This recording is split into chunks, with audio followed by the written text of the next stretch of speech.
मेरा पार्टनर बदल गया, पहले कुछ और था अब कुछ और है। जिस दिन आपसे ज्यादा रईस इंसान उसको कोई दूसरा मिल गया, आपको छोड़ने में वो एक सेकंड नहीं लगाएगी। फिर 60 to 70% मैरिजेस के अंदर जो लोग आते थे वो जनरली वर्जिन होते थे। आज ये रेशियो सिर्फ 1% है। इससे बेहतर मेरी एक्स थी या एक्स था, उसके साथ I used to have a lot of fun in bed. यहाँ पे I am not getting that. मतलब सीना छलनी हो जाता है यार। कोई आदमी नहीं बर्दाश्त कर सकता भाई। प्यार अंधा होता है, बहरा होता है। अरे भाई, अंधा बहरा प्यार को रखोगे तो तुम्हारा कटेगा ही कटेगा। वो सामने वाला इंसान किसी और के साथ है यार, उसने उसको छोड़ दिया है। How can you cheat? ऐसी जिंदगी आपको सुकून भी नहीं देती है। एक रात के फन के पीछे उसने अपनी कितना बड़ा खजाना गवा दिया यार। सब कुछ हो रहा होगा लेकिन बस वो इंसान नहीं होगा आपके साथ उस घर में। काटेगा वो घर आपको। या वहां पे सेकंड चांस देना चाहिए।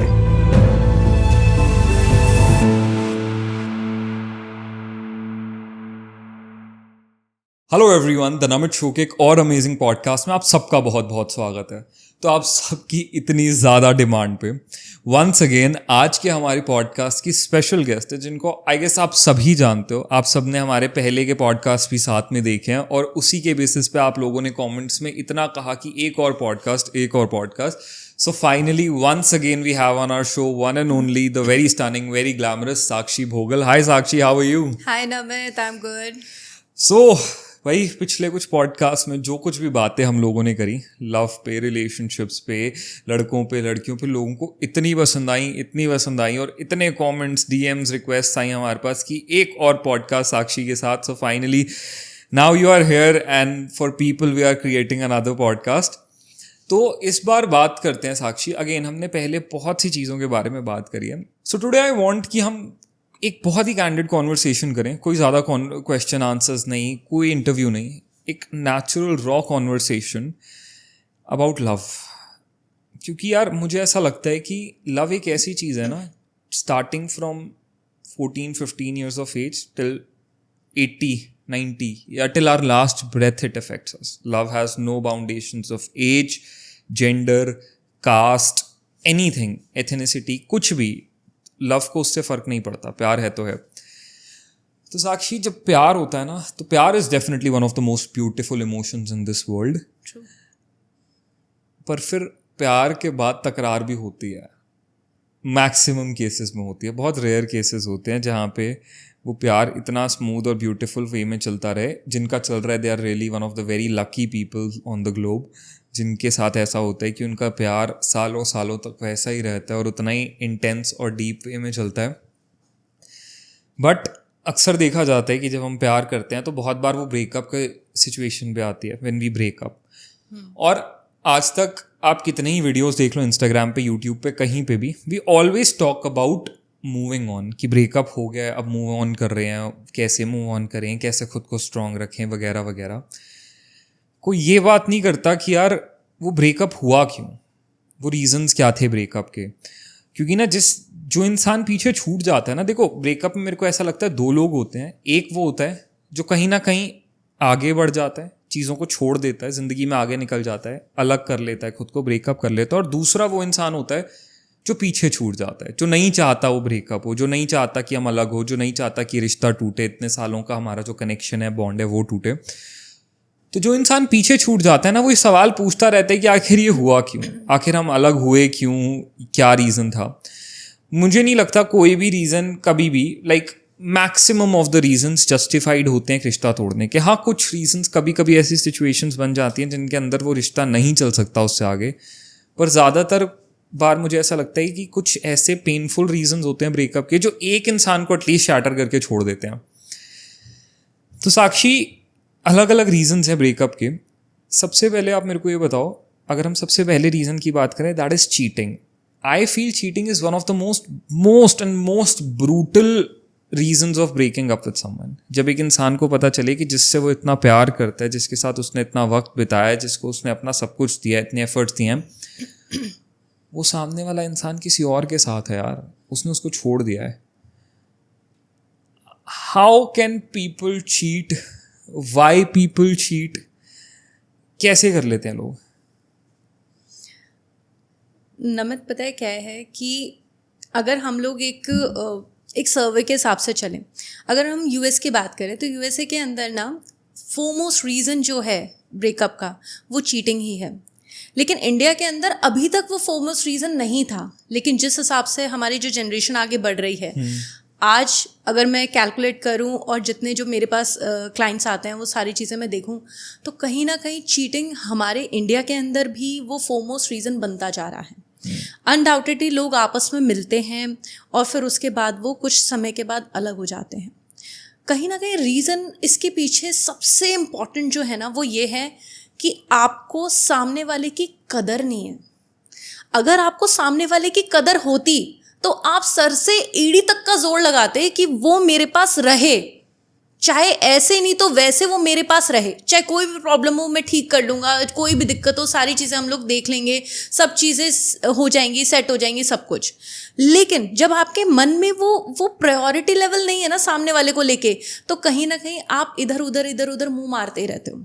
एक वो होती है ना कि बेहतर की तलाश, जिस दिन आपको वो चीज़ पता चल जाएगी ना कि नहीं यार यही बेहतर है, इससे ऊपर कोई है नहीं, तो आप वहीं पे रुक जाओगे, उसी इंसान पे रुक जाओगे। लेकिन जहाँ पे आपको लगता है ना कि नहीं यार आई वांट टू एक्सप्लोर, और देखता हूँ और इससे भी बात करके देखता हूँ, उससे भी बात करके देखता हूँ, अभी मेरी उम्र ही क्या है, थोड़ा सा और आगे जानता हूँ, मैं एक पे क्यों स्टक होके रहूँ, शायद मुझे इससे कोई बेहतर इंसान मिल जाए।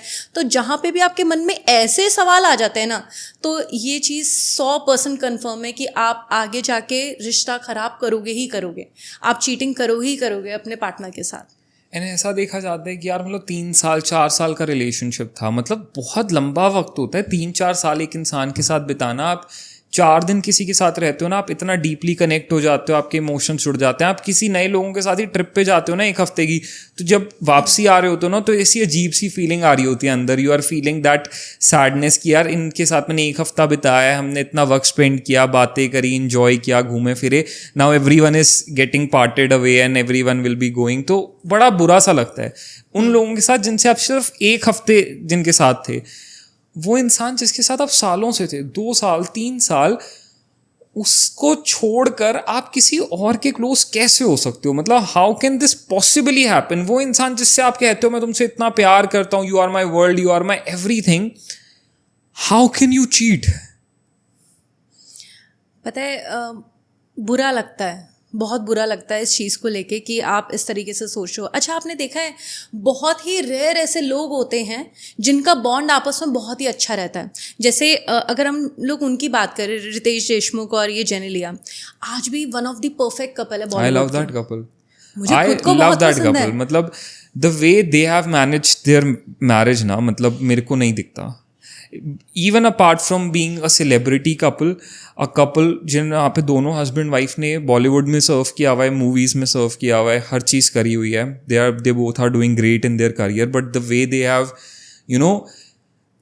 The way they have parented their children, जैसी उनकी अपब्रिंगिंग है, जैसे उनके बच्चों की अपब्रिंगिंग है, एंड जैसा उनका as a husband and wife bond है, that is so amazing and so rare to find. Exactly, बहुत ही कम देखने को मिलेगा। और पता है उनके रिलेशनशिप के अंदर सबसे बेस्ट पार्ट ये है कि उनको पता है कि ये सबसे बेहतर है और इसके अलावा कोई और मैटर नहीं करता।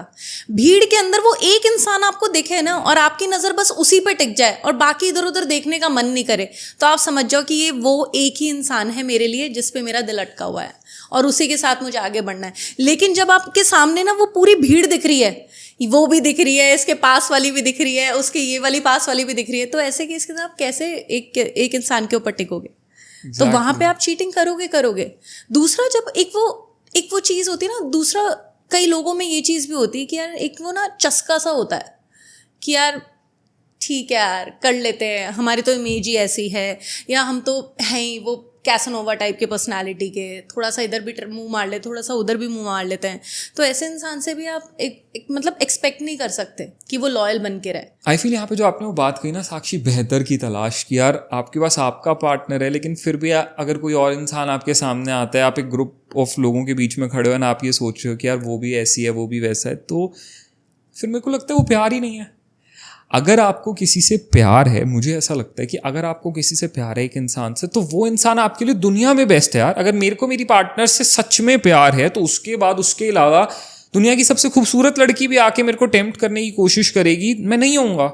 Because I love that girl. मेरे को उसके किसी एक पर्टिकुलर चीज़ से प्यार नहीं है कि उसकी लुक से प्यार है, या उसकी आवाज़ से प्यार है, उसके बालों से प्यार है, या उसके चलने के तरीके से प्यार है, या उसकी फ्रेग्रेंस से प्यार है। नहीं, मेरे को उस इंसान से प्यार है, बस उसके इमोशन से, उसकी पूरी पर्सनालिटी से मुझे प्यार है।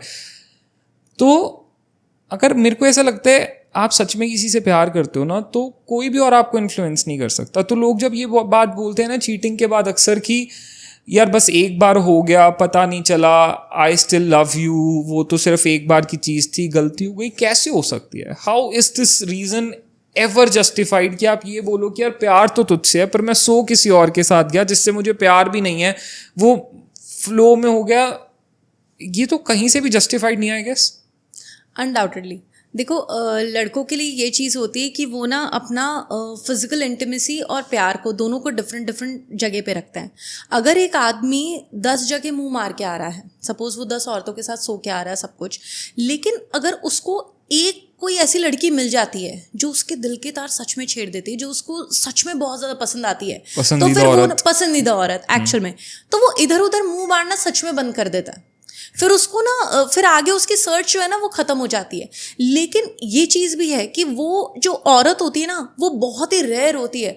आदमी को बार बार प्यार नहीं होता है, आदमी को बहुत कम प्यार होता है, लेकिन जिससे प्यार एक बार हो जाता है ना फिर वो उसके लिए सब कुछ करने को तैयार हो जाता है। आदमी की सबसे खूबसूरत बात ही यही होती है कि वो बार बार प्यार नहीं करता है। Very deep thing. लड़कों को आसानी से प्यार नहीं होता, आसानी से नहीं होता, और जब एक बार होता है फिर वो प्यार आसानी से छूटता भी नहीं है। छूटता है नहीं, वो बिल्कुल, वो मूवी देखी आपने कबीर सिंह, वो वाली कंडीशन हो जाती है, कैसे जाएगी भाई, मेरी है, ऐसे कैसे चली जाएगी। तो फिर वो ना उसको ग्रैब करने की पूरी कोशिश करता है। लेकिन वहीं पे अगर एक आदमी एक रिलेशनशिप में है, उसके होते होते वो वन नाइट स्टैंड भी कर रहा है, इधर उधर भी मुंह मार रहा है, वहाँ प्यार नहीं है, वहाँ पे सिर्फ एक जरूरत के हिसाब से आप सामने वाले के साथ रह रहे हो। तो ऐसे रिलेशनशिप टिकेंगे कहाँ, वो तो खत्म हो जाएंगे। फिर तो आपको एक वो है कि जिंदगी भर यही सब करना है, इधर उधर मुंह मार लिया, इधर उधर इसके साथ सो लिया, उसके साथ सो लिया। ऐसी जिंदगी आपको सुकून भी नहीं देती है, ऐसी जिंदगी आपको हमेशा परेशान करती है। आई गेस ये उस एक पल का शायद आपको वो दे जाए कि वाह यार मैं किसी और XYZ लड़की के साथ सो गया, मैंने कुछ कर लिया, पर आप लॉन्गर रन किया क्या, आपने सामने वाले की सिर्फ बॉडी को एक्सप्लोर किया है। हाँ। आप उसके मन तक तो पहुंचे ही नहीं हो। आपने सामने वाले को देखा, हाँ ये बड़ी अट्रैक्टिव दिखती है, इसका फिगर बहुत अच्छा है, इसकी शक्ल बहुत अच्छी है, तो चलो इसके साथ इंडल्ज होते हैं। That's momentary fun, that's it, momentary fun. आप एक बार कर लोगे, 2 बार कर लोगे, अब 10 बार कर लोगे, उसके बाद क्या हर बार सेम ही फीलिंग आ रही है ना, तो उसके बाद आपका इंटरेस्ट अपने आप लूज होगा। क्यों? क्योंकि आप उसके दिल के साथ अटैच नहीं हुए। दिल के साथ जुड़ते ना, फिर वो चाहे बेड के अंदर कितनी गंदी होती, चाहे वो सुबह उठ के एक मैसी सा बन बांधती, फिर वो अजीब सी भी दिखती, चाहे वो कितनी गंदी दिखती, स्टिल आपके लिए ना वो सारी चीज़ें मैटर ही नहीं करती। फिर वो मेरी एकदम प्यार है, वो मेरा प्यार है, तो फिर आप वहीं पर अटक जाते हैं। और मेरे को लगता है कई बार ना इस मोमेंटरी फन के पीछे ना लोग कुछ बहुत खास खो देते हैं। मतलब वो 4 साल एक लड़की के साथ एक लड़का था, और एक दिन के मोमेंटरी फन के पीछे, एक रात के फन के लिए उसने कुछ कर लिया। शायद वो उस एक लड़की को खो देगा जो इतने सालों से उसके साथ इतना लॉयल्टी के साथ थी, जिस लड़की ने उसके लिए सब कुछ किया, जो ज़िंदगी भर उसके लिए सब कुछ करती, उसका हर कदम पे साथ देती, हर अप एंड डाउन में उसके साथ रहती। वो एक रात के फन के पीछे उसने अपनी वो कितना बड़ा खजाना गंवा दिया यार। ट्रू। और लोग इस चीज़ को समझते ही नहीं है। समझते नहीं। एक्चुअली में पता है क्या है ना, इंसानी फितरत है कि जब हमारे पास कोई होता है ना, हमें उसकी कदर तब तक नहीं होती जब तक वो हमसे चला नहीं जाता। जब तक वो हमसे दूर नहीं जाएगा, हमें तब तक एहसास नहीं होगा कि यार मेरे पास था क्या। वो आपको तब महसूस होगा जब उसी घर के अंदर आप रहोगे और सेम सारी चीज़ें हो रही होंगी, सब कुछ हो रहा होगा, लेकिन बस वो इंसान नहीं होगा आपके साथ उस घर में, तो आपको बुरा लगे, काटेगा वो घर आपको कि यार वो क्यों नहीं है यार, वो ऐसे खाना बनाती थी, वो मेरे को पानी का ग्लास देती थी, वो मेरे पैर दबाती थी, मेरे कपड़े तय करके रखती थी अलमारी में, घर की डस्टिंग करती थी, सब कुछ करती। फिर आपको याद आएगी ना वो सारी की सारी चीज़ें। और वो कुछ नहीं भी करती थी ना, लेकिन यार वो बहुत खाली बैठ के खाना खाती थी, लेकिन स्टिल आपको याद आएगी। जितनी बार उसको देखोगे ना, जितनी बार घर को देखोगे, वो काटने को दौड़ेगा आपको। मतलब ये बात हो जाती है कि यार बहुत सही बात है। इंसान ना बहुत नाशुक्रा है, मैं ये कहूँगा। इंसान को ना भगवान खजाना भी लाकर दे देता है ना, मतलब इतना एक इंसान के फॉर्म में सब कुछ लाकर दे देगा जो उसने मांगा है, वो फिर भी नाशुक्रा ही रहता है। उसको कदर नहीं होती जब तक उसके पास है, जो बहुत ही गंदी ह्यूमन टेंडेंसी है ये, कि एक तो जो चीज़ हमें आसानी से मिल जाती है ना, जो हमारे को मिल जाती है, हमें उसकी कदर नहीं होती। जो इंसान हमें आसानी से ज़िंदगी में मिल गया, जो हमारे साथ लॉयल्टी के साथ रह रहा है, हमारे लिए सब कर रहा है, हम ऐसे हो जाते हैं ठीक है ना, इसमें कौन सी बड़ी बात है तो है।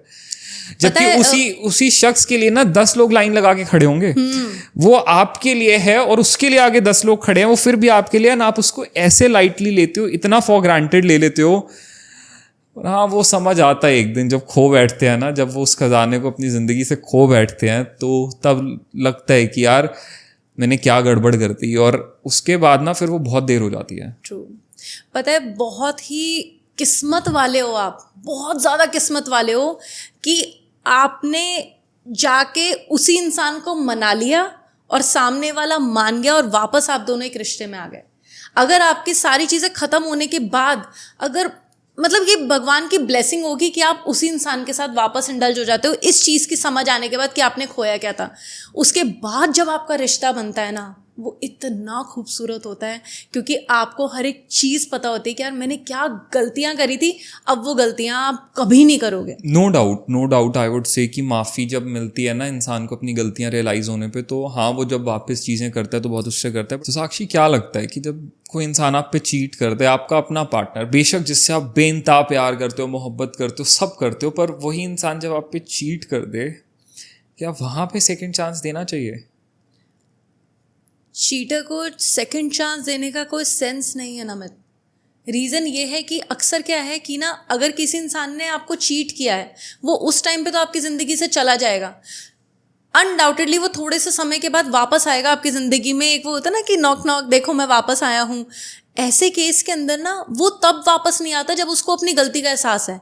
वो जनरली तब वापस आता है ये चेक करने कि यार वैलिडेशन उसको चाहिए होती कि यार अभी भी इसके ऊपर मेरा असर है, अभी भी वो है ना कि अभी भी ये मेरे कंट्रोल में है या नहीं। अपने ईगो को सेटिस्फाई करने के लिए उसको चेक करने आता है कि यार एक आदमियों की एक सबसे घटिया बात जो है वो ये है कि ना उनको ना अपने ऑप्शंस हमेशा खुले रखने होते हैं।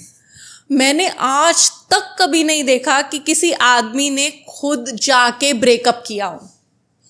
मतलब बहुत ही स्ट्रेंज बात मैं बता रही हूँ, हमेशा ऐसा पता नहीं क्यों है, औरतें ही ब्रेकअप करती हैं, आदमी अक्सर ब्रेकअप नहीं करते। वो इसलिए नहीं करते, उनको ये लगता है कि यार एक ऑप्शन बंद नहीं होना चाहिए। तो इस चक्कर के अंदर ना वो बस यही चेक करने आते हैं चीटिंग करने के बाद कि यार ये अभी भी मेरे कंट्रोल में है या नहीं, ये अभी भी कि चलो और मुझे और कोई ऑप्शन नहीं मिलता है तो मैं लौट के इसके पास ही जाऊंगा, इसी के अंदर मुंह मारूंगा। या फिर दूसरे उस रीज़न से आएगा जब उसको ना हर तरफ से लात पड़ चुकी होगी उस इंसान को, जब वो बिल्कुल अकेला होगा और उसको रियलाइज़ हो रहा होगा ना कि यार वो इंसान जिसके साथ मैंने इतना गलत किया शायद वही सही थी, या वही थी जो इतना मेरे लिए कर रही थी और तो कोई नहीं कर रहा मेरे लिए इस दुनिया में इतना। तब वो इंसान वापस जाएगा कि यार अब मुझे वापस ले लो, अब मेरे को गलती का एहसास हो गया है, मैं पता नहीं किस हवा में था, किस दुनिया में था, लेकिन अब समझ में आ रहा है कि नहीं, वही इंसान थी जिसने मेरे को संभाला था और आगे भी वही संभाल सकती है, उसलिए इंसान वापस आएगा। पर मुझे ऐसा लगता है कि यार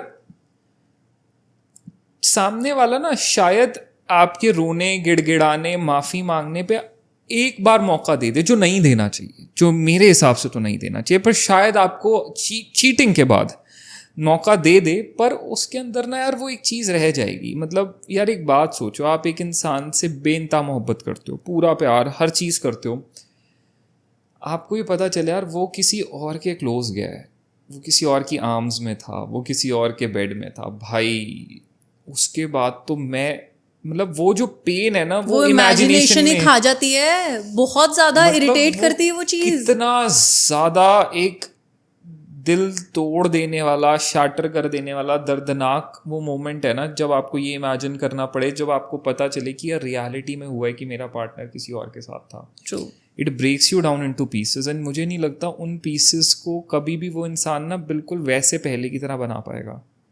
नहीं, पॉसिबल ही नहीं है। आप एक चीज़ सोचो कि चीटिंग से पहले आपका रिश्ता कितना ब्यूटीफुल था, बहुत प्यार था आपस में, सब कुछ था। चीटिंग हो गई, चीटिंग जब आपने पकड़ ली उस टाइम पे आपका दिल टूटा होगा ना, आप कितने ज़्यादा शैटर हुए होंगे, आपके साथ कितने सारे इमोशनल डिस्टर्बेंसेस हुए होंगे। उसके बाद जब इंसान वो आपके पास वापस आता है, क्या आप वो मोमेंट भूल गए क्या कि उसने आपको कितना रुलाया था? जब आप जिंदगी में अकेले थे तब क्या था वो आपके साथ? क्या वो आया एक बार भी आपके आंसू पोंछने? क्या वो आया आपको प्यार करने? नहीं आया ना। तो आपको मदर टेरेसा क्यों बनना है भाई जाके? और आपको क्यों उस इंसान को माफ करना है? आपको क्यों उस इंसान के पास जाना है? बस कि सिर्फ इसलिए कि आप उससे प्यार करते थे। लेकिन ऐसे प्यार का भी क्या फायदा जब आप उससे प्यार करते हो और वो आपसे प्यार ही नहीं करता?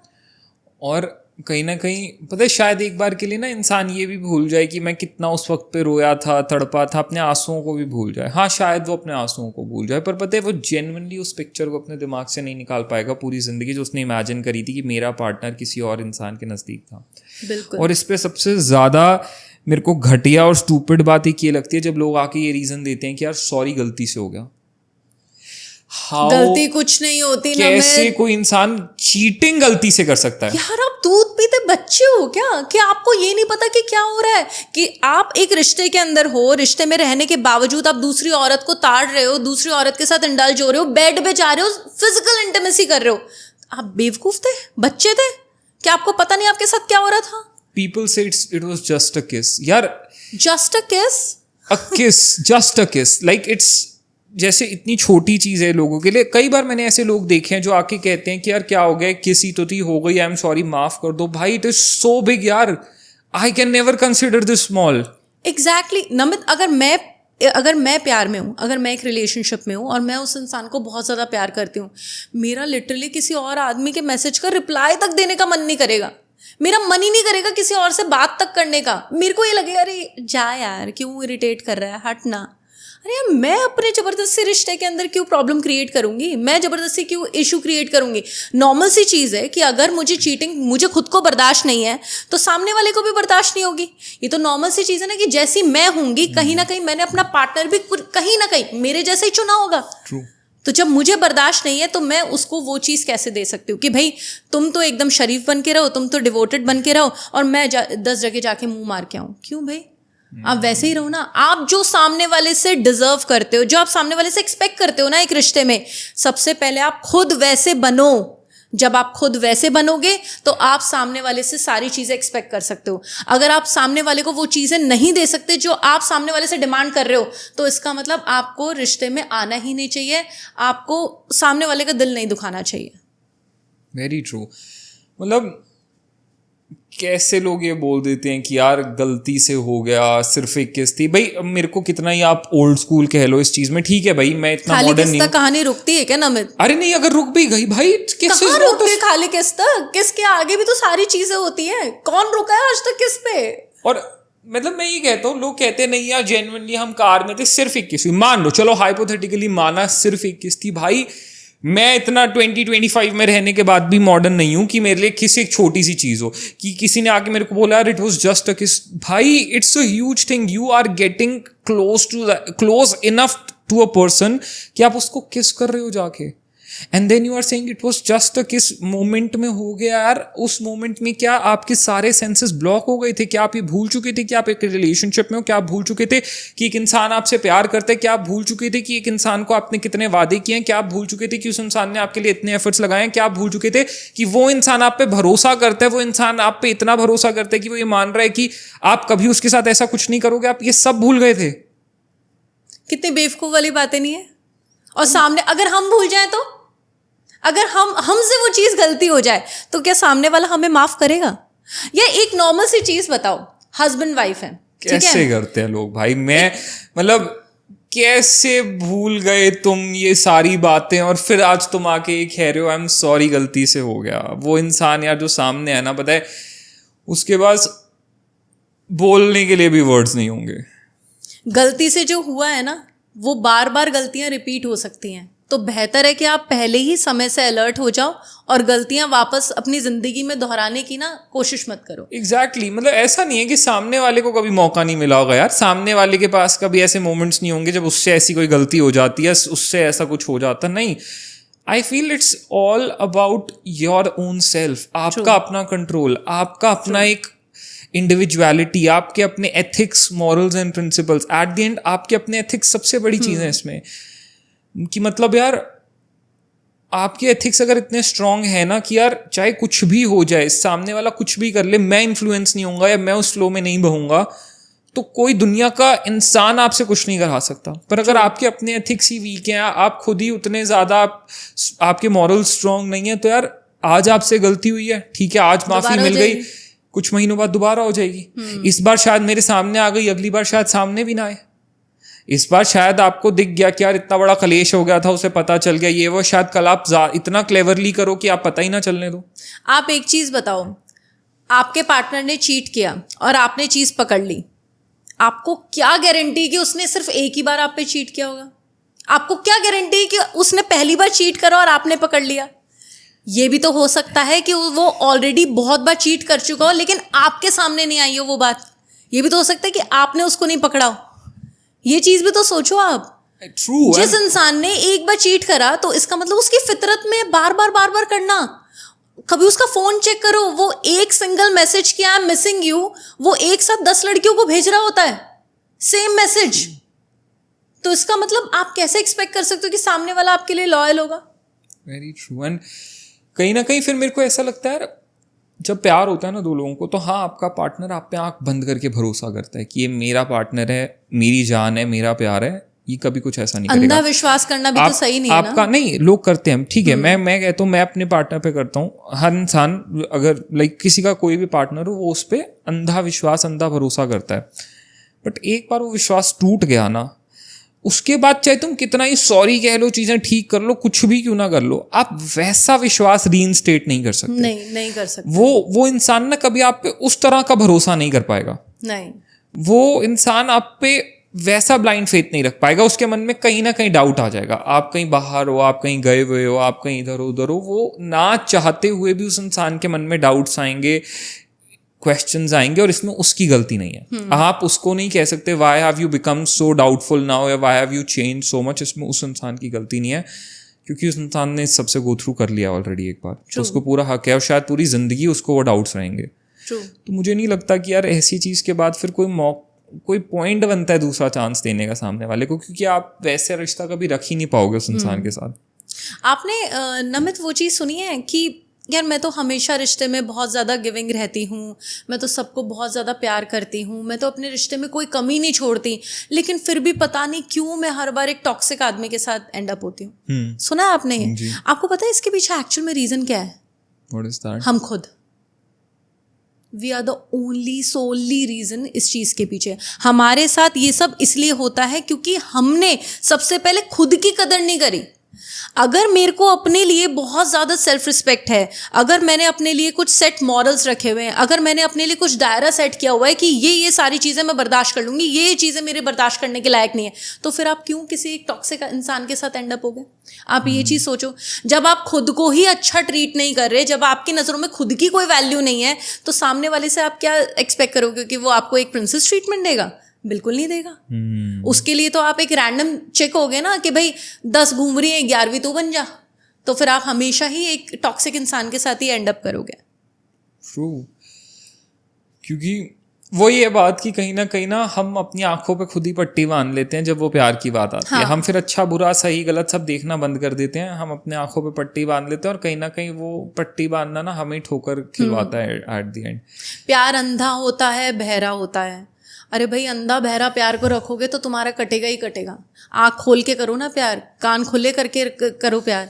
जब आप हर चीज़ के अंदर अलर्ट हो जाओगे, एकदम वो होता ना कि मेरे को तो भाई 100% फुल प्रूफ अब भरोसा है कि सामने वाला है, जेन्युइन है, और मैंने उसको हज़ारों बार क्रॉस चेक कर लिया, आज तक कभी कुछ गड़बड़ नहीं मिली, तो फिर आप उस पर विश्वास करना चालू करो। आजकल की जनरेशन देखो ना, अब लोग रिलेशनशिप में कोई वैल्यू ही नहीं है, इमोशंस ही नहीं है, तो आप कैसे किसी पे आंख बंद करके विश्वास कर सकते हो? बल्कि हंसता हंसता और काटेगा सामने वाला आपका। तो चलिए, चीटिंग तो डेफिनेटली मुझे लगता है कि एक बहुत ही घटिया चीज़ है जो आप किसी भी इंसान के साथ कर रहे हैं, और इंसान को नहीं भूलना चाहिए कि कर्मा बहुत बड़ी चीज़ होती है, बहुत बड़ी। लोग पता नहीं ये क्यों भूल जाते हैं कि इस यूनिवर्स का सबसे बड़ा लॉ ही यही है कि जो हम करेंगे, जो हम देंगे, वही वापस आएगा। True. आज आपने किसी पे चीट कर लिया, आपको लगा इसमें कौन सी कोई बड़ी बात है, क्या हो गया, इट्स ओके। कल को घूम के जब वही आपके पास वापस आएगा, तभी लोग सोचते हैं यार मेरे साथ ऐसा क्यों हुआ, मेरे साथ ये क्यों हुआ, वो क्यों हुआ। किया होगा आपने भी पहले ही ऐसा कुछ ना कुछ किसी के साथ, तो आज आपको भी घूम के वैसा ही कुछ मिल गया। देखो एक चीज़ बताओ नमित, अगर आप रिलेशन में बहुत अच्छे रहे हैं, अगर आपने हमेशा अच्छा ही किया है, सामने वाले का बुरा नहीं चाहा और आपने अपना 100% उस रिश्ते को दिया है, फिर भी अगर वो रिश्ता टूट गया है तो आप भरोसा रखो ईश्वर पे, पेशेंस रखो। ये चीज़ की तो 100% गारंटी कि जो अगला इंसान आएगा ना वो उस पहले इंसान से 1000 गुना बेहतर होगा।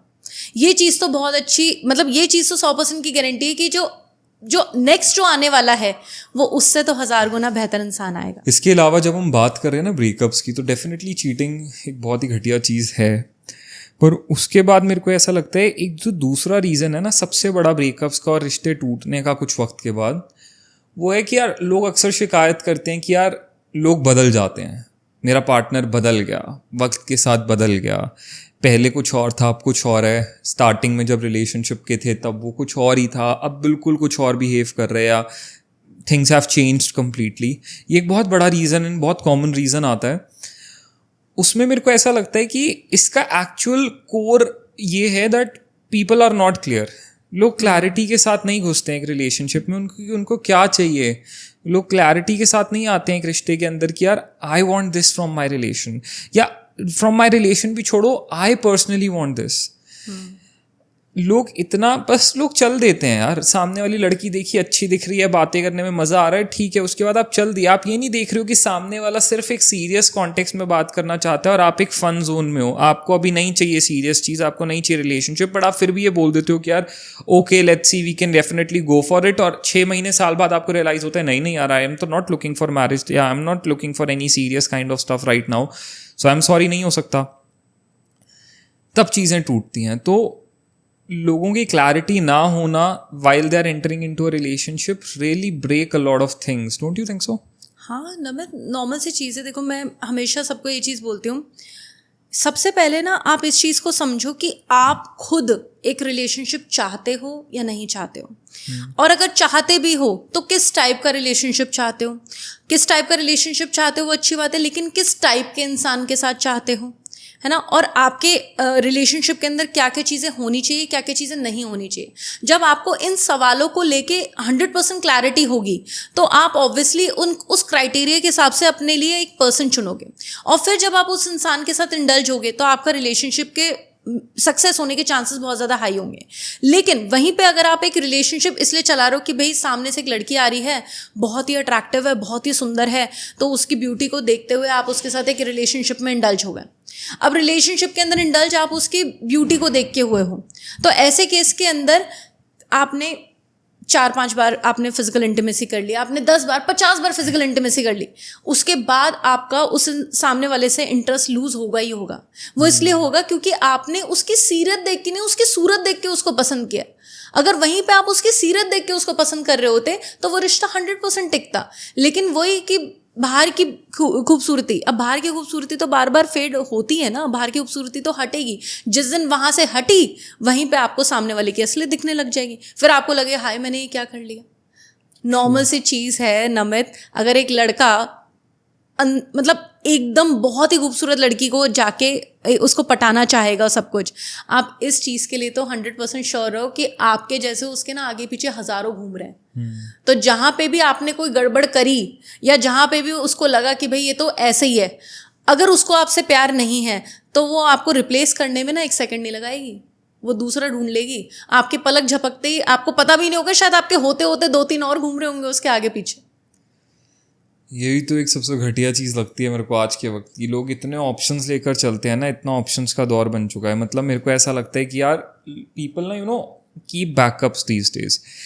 ठीक है, तो मैं एक रिलेशनशिप मेरे पास ऐसे इंक्वायरीज आती हैं क्लाइंट्स की कि ना चाहे खुद की शक्ल कैसे भी हो, मैम मुझे तो सुंदर लड़की दिला दो, मैम मुझे तो सुंदर लड़की चाहिए, मुझे सुंदर लड़की चाहिए। चलो ठीक है, आपने रुपया पैसा सब कुछ खर्चा वर्चा करके आपने सुंदर लड़की पटा भी ली, मिल गई। अब उसके मैम ये तो मुझे बहुत ज़्यादा नचाती है, मैम ये तो बार बार मेरे से पैसे ही मांगती है, मैम ये तो मुझे तो इस पर डाउट होता है कि इसके और भी बॉयफ्रेंड्स हैं, मैम ये फ्लैट पे इतना अकेले क्यों रहती है फिर भी इसके पास टाइम नहीं होता, मैम ये तो कुछ भी काम नहीं करती फिर भी ये लाख लाख रुपए का खर्चा कैसे उठा लेती है। अरे भाई आप खुद तो देखो कि आपने क्या मांगा है। सुंदर लड़की सुंदर लड़की सुंदर लड़की, आपको सिर्फ एक उसकी ब्यूटी देख के आप अट्रैक्ट हो गए, आपने खुद को देखा है।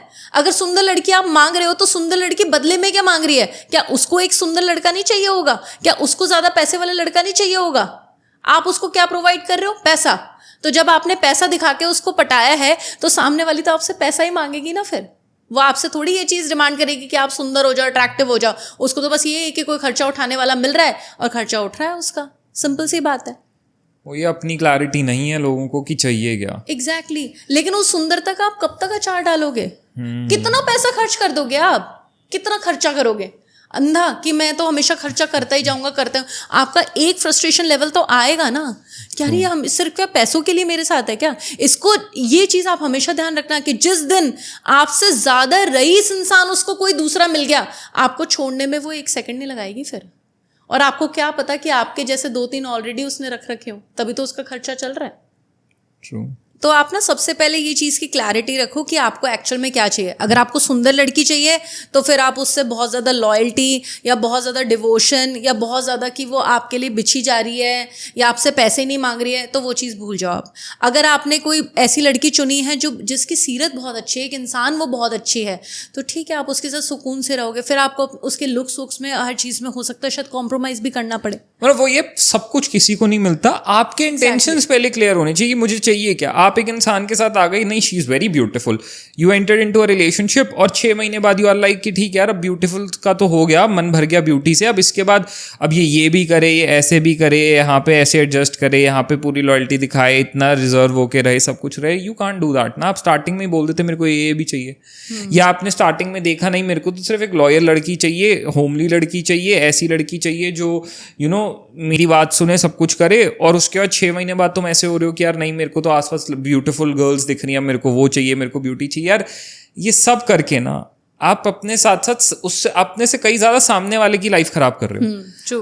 आपने तो बोल दिया ठीक है एक इंसान के साथ रिलेशनशिप में आ गए, सब कुछ आ गए, आप स्टिल उस कंफ्यूजन वाले फेज में थे, सामने वाला सीरियस हो गया, अब आप पीछे हट रहे हो, सामने वाले का क्या? ट्रू। उसने तो खुद को पूरी तरह से इन्वेस्ट कर दिया था आपके अंदर। अब आपकी एक्सपेक्टेशंस बदल रही हैं या आपकी रियल एक्सपेक्टेशन सामने आ रही हैं, तो उसमें सामने वाले की क्या गलती है? और नमित पता है जितना मैंने एक्सपीरियंस किया है ना, अगर आप सच में सुकून भरी जिंदगी जीना चाहते हो, अगर आप सच में चाहते हो कि लाइफ में एकदम पीस हो, बहुत ही सुकून हो, तो हमेशा सीरत को ऊपर रखना सूरत से पहले। जहाँ पे आपने सामने वाले के नेचर, बिहेवियर, उसके हाव भाव और वो कितने उसमें डिवोशन है, डेडिकेट, वो इंसान कैसा है, अगर आपने उस चीज़ को प्रायोरिटी पे रखा ना, तो आपकी ज़िंदगी बहुत खुशनुमा रहेगी, बहुत खुशनुमा रहेगी। और मैच्योर जो लोग हैं जिनमें सच में सेंसिबिलिटी है, वो हमेशा सीरत को ऊपर रखते हैं सूरत से। ठीक बात है। सूरत तो देखो ना टेम्पररी चीज़ें ढलनी है। सूरत आप क्या एक्सपेक्ट करते हो? क्या कोई बदसूरत इंसान के खूबसूरत नहीं हो सकता? आराम से हो सकता है। अब अपना पर्सनालिटी चेंज करो। ऑब्वियसली मेरा यही काम है कि सामने वाले की पर्सनालिटी को ट्रांसफॉर्म करना, तो हम भी तो कहीं ना कहीं इंसान को और ज़्यादा खूबसूरत बनाते हैं। तो इंसान तो खूबसूरती कभी भी हासिल कर सकता है। उसमें करना क्या, आप अपना पहनावा चेंज करो, आप दिखते कैसे हो, अपने बिहेवियर, अपने हाव भाव के ऊपर काम करो, अपने आप को थोड़ा ढंग से प्रेजेंटेबल आप बनाओ, तो आप ऑब्वियसली आप बहुत खूबसूरत लगोगे। क्या है, क्या काला गोरा, क्या ये खूबसूरत? और जो बहुत खूबसूरत है, क्या गारंटी है कि 4-5 साल में उसकी खूबसूरती नहीं ढलेगी? बिल्कुल। आपने सिर्फ खूबसूरती के उस पे एक रिश्ता बना लिया कि ये बहुत ब्यूटीफुल है इसलिए मैं इसके साथ हूँ। कल को 5 साल बाद उसकी वो ब्यूटी ढल गई एज के साथ या किसी भी रीजन से, now she is not that attractive and beautiful, तो क्या उस वक्त पे वो रिश्ता तोड़ दोगे या उस वक्त पे अपना इंटरेस्ट खत्म कर दोगे? ना करे उस इंसान का कहीं एक्सीडेंट हो गया, उसका पूरा चेहरा बिगड़ गया, तो क्या आप उस इंसान को छोड़ दोगे? क्या यही इंसानियत है आपकी? और तभी कहते हैं यार प्यार करो सबसे पहले एक इंसान से, एग्जैक्टली सीरत से उसकी। अगर उसकी सीरत से प्यार होएगा ना, तो उसके साथ जिंदगी में कुछ भी हो, वो अगला मोटा हो, अगली पतली हो, अगला कैसा भी हो, गोरा काला, आपको कोई फर्क नहीं पड़ेगा। कोई फर्क नहीं पड़ता। You will be loving that individual कि मेरे को इसके साथ रहना है, अब चाहे जैसी भी हो, जिस भी शेप में, I want to stay with this person. और पता है सबसे खूबसूरत बात यह है कि अगर सामने वाला भी आपसे प्यार करता है और आप भी उससे प्यार करते हो, अगर सपोज कि मेरा एक पार्टनर है, मैं उसको बहुत प्यार करती हूँ, वो मुझे बहुत ज़्यादा प्यार करते हैं, अगर मैं उनसे कहती हूँ कि जी थोड़ा सा जिम विम चले जाओ, थोड़े से अपने मेंटेन कर लो अपने आप को, जी थोड़ा सा अपना डिफरेंट कलर के शर्ट वर्ट्स पहन लिया करो, आप पे चेक्स बहुत अच्छे लगते हैं, थोड़ा सा हेयर कट ले लो, ऐसे ऐसे ग्रूमिंग कर लो, क्यों नहीं करेगा वो? डेफिनेटली वो 100% करेगा। Definitely. उसको और खुशी होएगी, क्योंकि उसको पता वो ये सब चीजें किसके लिए कर रहा है, मेरे को रिझाने के लिए। और जब वो मेरे लिए बदल रहा है, वो सारी चीजें कर रहा है, तो इससे ज्यादा खूबसूरत और क्या होगा? ट्रू। तो यही है, मतलब आजकल ना, विच इज व्हाई आई से कि कभी कभी ना आई फील दैट या तो ना we are in the wrong generation. ऐसा मैंने देखा है 90% ऑफ द ओल्ड स्कूल लोगों के साथ, 90s किड्स के साथ होता है कि यार वो हैं इस जनरेशन में, they are into this age bracket between 25 to 35, looking for their life partners, looking for the person to settle down in life with. और यार वो अभी भी फंसे हुए हैं उस 90s लव में, वो वाला प्यार, वो holding hands, looking into eyes. नहीं कहते यार, नहीं, वो वहीं पे है। हाँ, वो वहीं पे स्टक है। आई एम मैं खुद 90s kid हूँ। तो same here, I am a 90s kid and हम स्टक हैं वहां पे। और हमें मिल रहा है आज की इस जनरेशन का atmosphere filled with no loyalty, no honesty, no commitment, no dedication, options का ज़माना जहाँ पे हर इंसान ऑप्शंस लेकर चलता है। तुम एक चाहे रिलेशनशिप में हो, फिर भी तुम्हारे पार्टनर की 2-3 अपने क्लोज फ्रेंड से बात चलती रहेगी। आज तुम्हारे बीच में प्रॉब्लम्स आएंगी, तुम एक साइड पे और वो लोग पिक्चर के अंदर, तुम्हें पता भी नहीं चलेगा। ब्रेकअप के 1 महीने बाद तुम्हारा पार्टनर किसी और के साथ होगा, विद इन अ मंथ, बात भी छोड़ो, विद इन अ मंथ वो किसी और के साथ होगा। बात कर रहे हो, सुबह ब्रेकअप हुआ, शाम को 2 घंटे बाद किसी और के साथ होते भाई। हाँ, तो शाम को किसी और के साथ बेड भी होता है, रात को। तो इस दौर में, मतलब ऐसे वक्त में आई फील कि भाई उन लोगों के लिए ना जो ओल्ड स्कूल्स हैं सबसे मुश्किल चीज़ है। बिकॉज दे आज भी लोग हैं लाइक पीपल लाइक मी जो क्रेव करते हैं कि यार हमें एक लॉयल इंसान चाहिए जो हमारी ज़िंदगी में आए, पूरी ज़िंदगी हमारे साथ हर अच्छा बुरा सुख दुख साथ में देखें, सब कुछ करें और ज़िंदगी में एक ही इंसान के बन के रहें। प्रॉब्लम आएंगी। आपको पता है इसके पीछे रीज़न क्या है? इसके पीछे रीज़न ये है कि हमारे अंदर ना आज भी मॉरल जिंदा है, हमारे अंदर आज भी प्रिंसिपल जिंदा है। और जब हम वो 90s वाले, जब जिस एज ग्रुप के अंदर है ना, हमने ज़िंदगी को इतनी करीब से देख लिया है ना कि हमें पता लग गया है कि शॉर्ट टर्म बेनिफिट क्या होता है और लॉन्ग टर्म बेनिफिट क्या होता है। हमें ये चीज़ पता चल गई कि हम जिस इंसान के साथ हैं वो इंसान हमारी ज़िंदगी में एक परछाई बन के चल रहा है, जो आजकल की जनरेशन इस चीज को समझ ही नहीं पा रही है। आप एक चीज बताओ, आप 10 दिन किसी इंसान के साथ रह लो तो क्या आप उसके जैसा बिहेव नहीं करने लग जाओगे? क्या संगत का असर नहीं आता है? तो जब आप संगत ही इतनी खूबसूरत चुनो तो आप सोचो कि आपकी जिंदगी कितनी खूबसूरत हो जाएगी। और कहीं ना मेरे को ऐसा लगता है we have grown up, like जो 90s किड्स हैं हैव ग्रोन अप एक ऐसे वक्त से जहाँ पे ना हमने एक स्लो दौर भी देखा है और अब हम सुपर फास्ट वक्त में भी हैं। हमने वो वक्त भी देखा है यार, आजकल चीज़ें लोगों के लिए इतनी इजीली एक्सेसिबल हो गई है ना, वीडियो कॉल सारा टाइम, हर चीज़, लोकेशन अपडेट, ये वो एक एक चीज़ that is so easily accessible. हमारे लिए नहीं था। हमारे लिए ना छोटी छोटी चीज़ों में इतनी बड़ी बड़ी खुशियाँ होती थी। मतलब लैंडलाइन पे फोन आता था है ना, एक बार स्कूल के दिन होते थे, आवाज बदल के बात करते थे, हेलो आंटी ये है, इससे बात करा दो। या फिर मतलब वो क्या कहते हैं, किसी अपनी बहन से फोन करवाते थे, यार उसको फोन कर और बोल मैं उसकी दोस्त बोल रही हूँ, और जब वो फोन पे आए ना तो मेरे को फोन दे दियो।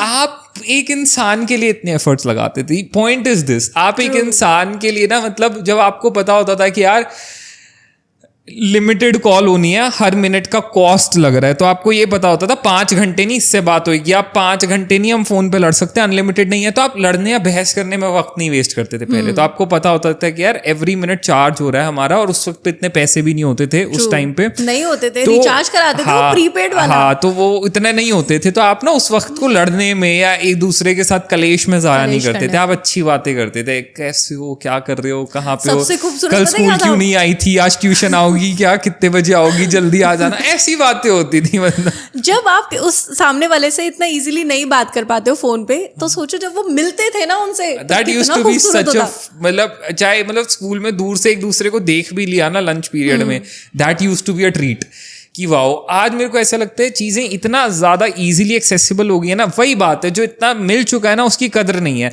अनलिमिटेड कॉलिंग है, लोग सारा दिन लड़ रहे हैं फ़ोनों पे, रातों को 4-4 घंटे लड़के बिता रहे हैं, जहां पर कि हमें पता होता था कि यार जब वो दिन के 100 मैसेज की कैप होती थी ना, कि दिन में 100 मैसेज ही कर सकते हो, टेक्स्ट मैसेज, जिसके अंदर अगर 160 कैरेक्टर से ऊपर आपने लिख दिया तो वो 2 मैसेज गिने जाएंगे अगर वो लंबा मैसेज हो गया। So you used to preserve it कि यार इनको बचा के रखना है, पूरा दिन यही चलाने, और ना रात को फिर अगले दिन रिफ्रेश होंगे वो 100 मैसेज। मिलने पे कितनी रेस्ट्रिक्शन थी, घर वाले अलाउ नहीं करते थे कि भाई तुम इतने बजे जा रहे हो, इतने बजे आ रहे हो, सारा कहाँ गए थे और सब कुछ। जब रेस्ट्रिक्शन थी मिलने के ऊपर भी, तो उस हिसाब से मतलब बड़ा मैनेजेबल रिलेशनशिप था। मतलब you used to value everything. हाँ, मतलब वही है, हमने ना वैल्यू करनी सीखी है हमने। मुझे आज भी याद है वो मेरा जो पार्टनर जो था, मतलब इतनी दूर से बेचारा बाइक चलाते हुए आता था, एकदम हवा के रोड था क्योंकि मैं उसको बोलती थी आधे घंटे में तुम मुझे यहाँ चाहिए हो, तो कहते आधे घंटे में कैसे हो, मैंने मुझे नहीं पता, इतनी देर है भाई, इतनी ही देर है, घर वाले आ जाएंगे। ऐसा होता था ट्यूशन के बाद, यार इतने आधा घंटा शायद मैं बाहर रह सकती हूँ ट्यूशन के, उसके बाद मेरे को घर पहुंचना, मम्मी कहेंगी इतनी देर कहाँ लग गई। So you used to crave that thing कि यार ओ माय गॉड ये मिल रहा है वक्त। या फिर आई स्टिल रिमेम्बर, मतलब मेरे को ऐसा लगता है कि 90s के जो है ना, जिन्होंने उस थोड़े स्लो एरा को देखा है, उन्होंने ना बचपन से नमित वो अपने वो फोटोकॉपी वाला बहाना बनाया था क्या? वो नोट्स फोटोकॉपी कराने जाना है या नोट्स लेने जाना है, होमवर्क की कॉपी चाहिए, पता नहीं क्या क्या भाई। वो इतना कॉमन बहाना है, मुझे लगता है शायद हर एक 90s के बंदे ने वो फोटोकॉपी वाला बहाना, वो पास के किराने वाले अंकल और एक वो photocopy.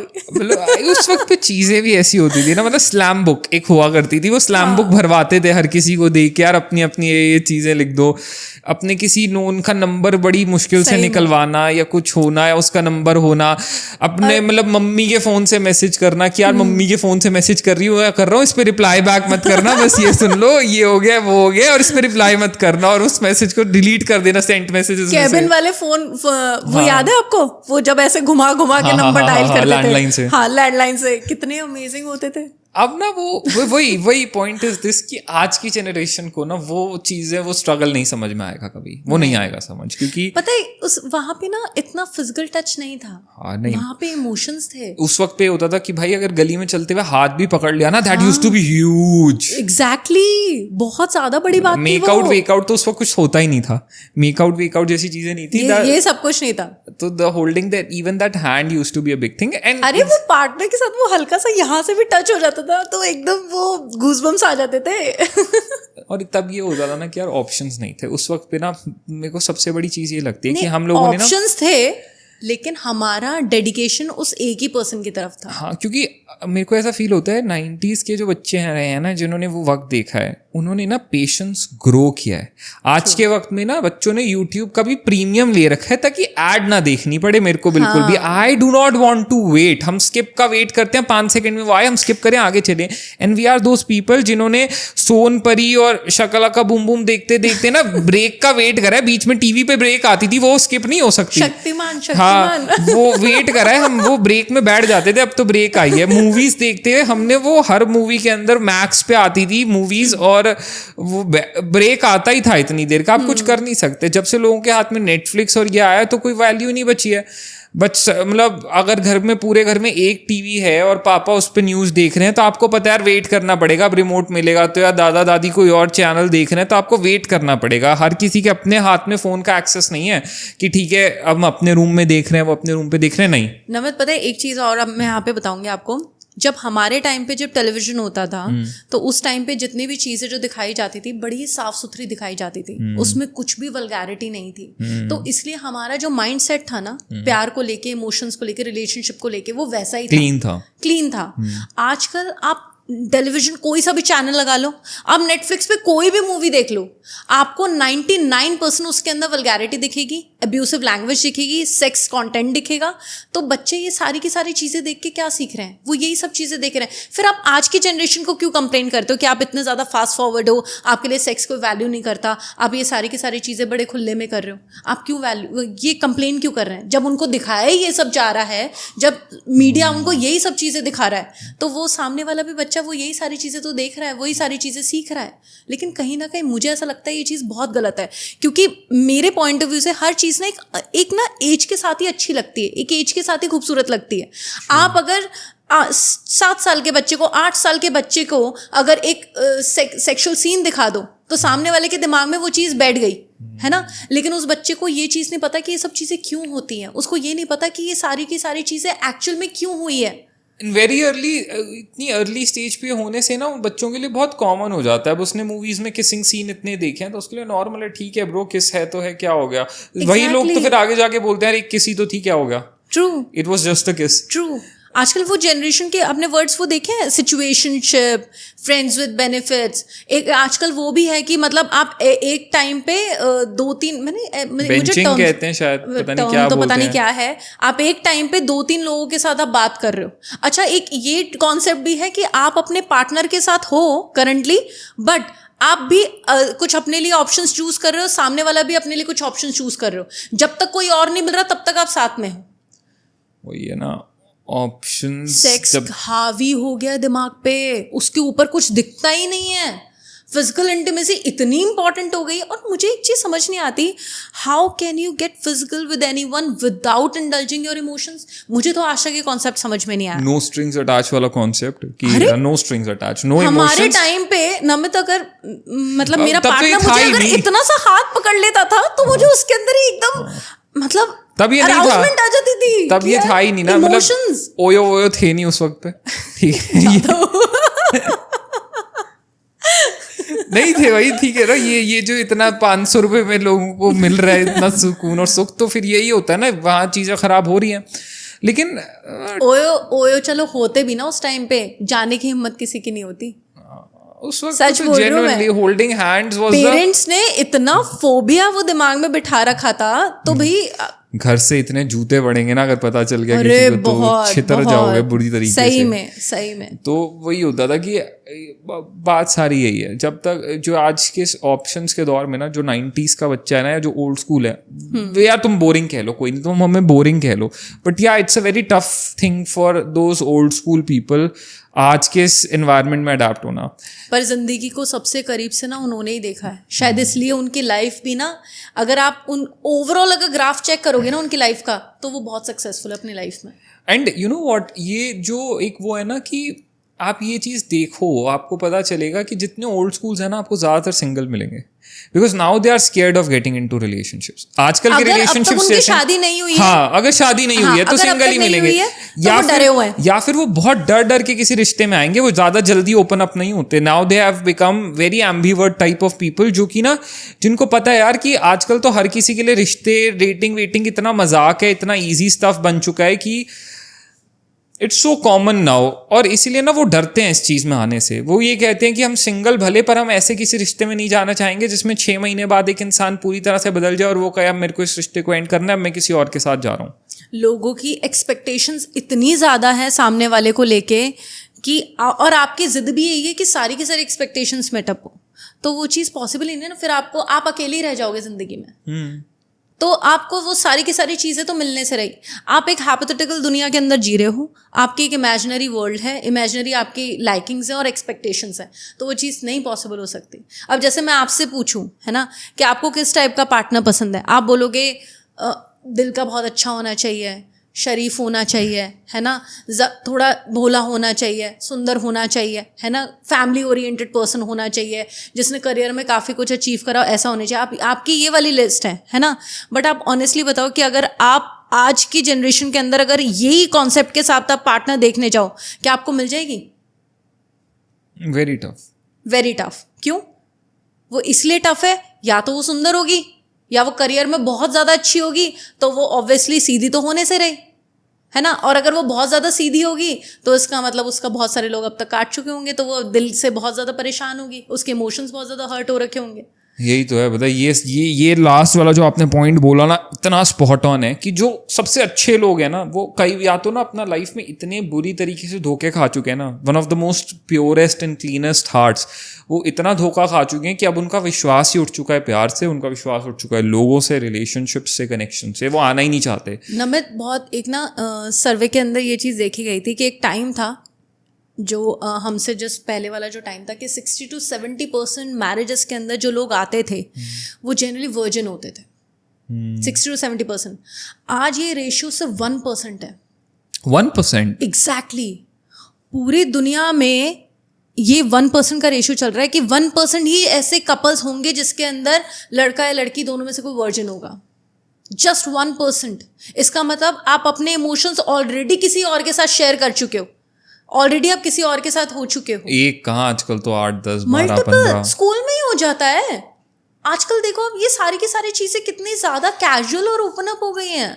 Okay, so exactly when we come to this point, देखो मेरे को मैं किसी को कभी जज नहीं करूंगा उसके वर्जिनिटी स्टेटस से. वो इंसान इससे पहले कितनों के साथ सोया, मैं कभी जज नहीं करूंगा इंडिविजुअली. करना भी नहीं चाहिए. बट आई फील कि यार जब एक इंसान इतनी कम एज से इतने लोगों के साथ, मल्टीपल लोगों के साथ सो चुका है, इतने लोगों के साथ फिजिकली इंटीमेट हो चुका है, तो कहीं ना कहीं वो अपने आप को इतना ओवर एक्सपोज कर चुका है इन चीज़ों के साथ, उसने इतना ओवर एक्सपीरियंस कर लिया इन चीज़ों को कि जब वो फाइनली शादी करके एक पर्सन के साथ सेटल होगा ना, आई डोंट थिंक सो वो इंसान इतना ईजिली सेटिस्फाइड फील कर पाएगा, चाहे वो लड़की हो चाहे वो लड़का हो. देन पीपल से कि यार मेरी पार्टनर मुझसे सेटिस्फाई नहीं होती, या लड़कियां कहती हैं इनको पता नहीं क्या ही चाहिए बेड में उस लड़के को, ये कभी वो नहीं होता, because they have seen so much variety, they have seen so much stuff कि अब उनको ना अपना पार्टनर बहुत फेक, मतलब बहुत ही बोरिंग और बहुत ही बेकार लगता है कि यार नहीं, आई एक्सपेक्ट दिस. हो सकता है आप अपने पुराने किसी पार्टनर की कोई एक्सपेक्टेशन अभी तक कैरी कर रहे हो कि यार उसके साथ I used to do this,